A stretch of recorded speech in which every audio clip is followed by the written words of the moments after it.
Hello friends, welcome to MKG kitchen. நாம் இன்றைக்கி பார்க்க போகிறது நான்வெஜ் பிரியர்களுக்கு ஏற்ற மாதிரி நல்ல காரசாரமான காடை கிரேவி தாங்க பார்க்க போகிறோம். அதுக்கு எப்படி செய்யலான்றதை பார்க்கலாம் வாங்க. அதுக்கு முதல்ல ஒரு மசாலா ரெடி பண்ணணும். அதுக்கு ஒரு மிக்ஸி ஜார் எடுத்துக்கோங்க. அதில் ஒரு ஸ்பூன் மிளகு, ஒரு ஸ்பூன் சீரகம், ஒரு சின்ன விரல் சைஸுக்கு ஒரு துண்டு இஞ்சி சேர்த்துக்கோங்க.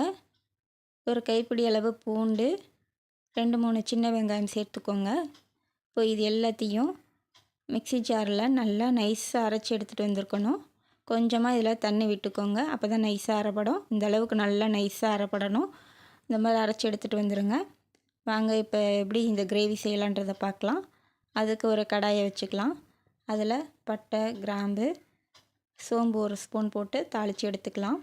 இது கூட நாம் வெங்காயத்தை கட் பண்ணி வச்சுருக்கோம், இதையும் சேர்த்துக்கலாம். இது கூடவே ஒரு கைப்பிடி கருவேப்பிலை, 2 பச்சை மிளகாவை இந்த மாதிரி உடச்சி சேர்த்துக்கோங்க. இப்போ வந்துட்டு இந்த வெங்காயம் இந்த எண்ணெயிலே நல்லா கோல்டன் ஃப்ரை வரணும். கருகிடக்கூடாது, கலர் மட்டும்தான் சேஞ்ச் ஆகணும். அந்தளவுக்கு நல்லா இந்த வெங்காயம் கோல்டன் ஃப்ரை ஆகணும். அப்போ தான் நமக்கு இந்த கிரேவி டேஸ்ட்டு கொடுக்கும். இப்போ இது நாம் அரைச்சி வச்ச இந்த மசாலாவை இது கூட சேர்த்துக்கலாம். பாருங்கள், இப்போ இது எல்லாத்தையுமே இந்த எண்ணெயிலே நல்லா சுருளை வதக்கி எடுங்க. நல்லா ஒரு 2 நிமிஷம் டைம் கொடுத்து நல்லா இந்த எண்ணெயிலே நல்லா வதங்கி வரணும். அப்போ தான் நமக்கு இந்த மசாலாவில் உள்ள பச்சை வாசனை போகும். நமக்கு இந்த கிரேவியும் நல்ல ஒரு டேஸ்ட்டு கொடுக்கும். இந்த அளவுக்கு பாருங்கள், எண்ணெயெல்லாம் பிரிஞ்சு வெளியே வருது. அந்தளவுக்கு நல்லா இதுக்கு லோ ஃப்ளேம்லேயே வச்சு நல்லா சுருளை வதக்கி எடுங்க. இந்த அளவு வரணும். நல்லா கலர் பாருங்கள் எந்த அளவுக்கு இருக்குன்ட்டு. பார்க்கும்போதே நல்லா இருக்கும். இப்போது இது கூட நம்ம காடை வாங்கி நல்லா சுத்தம் செஞ்சு எடுத்து வச்சுருக்கோம். இந்த காடை துண்டுகளை இது கூட சேர்த்துக்கலாம். பாருங்கள், இது கூட நல்லா இந்த மசாலா இந்த காடையில் எல்லா பக்கமும் நல்லா சேர்ந்து வரணும்.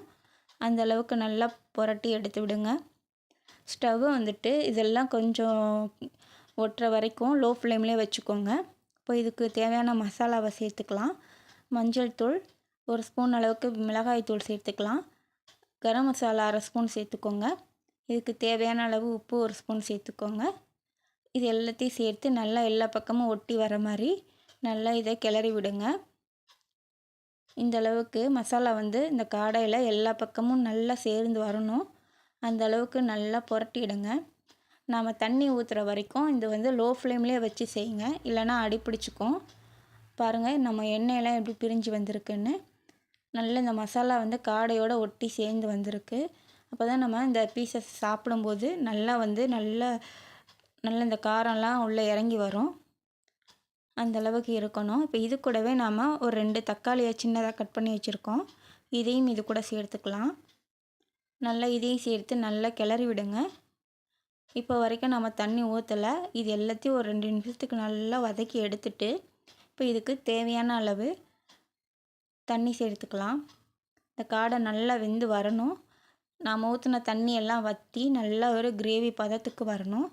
அந்தளவுக்கு நல்லா ஒரு லோ ஃப்ளேமில் வச்சுட்டு ஒரு மூடி போட்டு வச்சுருங்க. நல்லா கொதித்து வரட்டும். பாருங்கள், கொஞ்சம் நேரத்தில் திறந்து பார்ப்போம் எந்த அளவுக்கு எண்ணெய் பிரிஞ்சு வந்திருக்குன்னு. நல்லா காடை பீஸும் நல்லா வெந்து வந்துட்டுருக்கு. நல்லா ஜூஸியாக இருக்குது பாருங்கள். நல்லா இதோட மசாலா நம்ம போட்ட காரம்லாம் இந்த காடையில் இறங்கி நல்லா வந்திருக்கு. பார்த்தாலே தெரியும். நல்லா நம்ம ஊற்றின தண்ணி அளவும் நல்லா வற்றி ஓரளவு திக்காயிட்ருக்கு பாருங்கள். ஆனால் நம்ம ஊற்றின தண்ணி வற்றுற வரைக்கும் டைம் எடுக்கணும். அது வரைக்கும் நம்ம வெயிட் பண்ணணும்.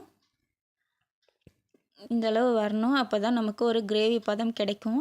இல்லைனா அப்படியே தண்ணியாக ஒரு குழம்பு மாதிரி ஆகிடும்.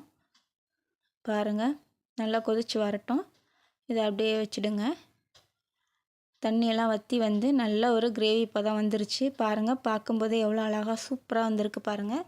நல்லா இது ஒரு சாதத்தோடு சேர்ந்து சாப்பிடும்போது நல்லா அருமையாக இருக்கும். டேஸ்ட்டு செம்மையாக இருக்கும். நீங்களும் ஒரு முறை ட்ரை பண்ணி பாருங்கள். தேங்க்ஸ் ஃபார் வாட்சிங்.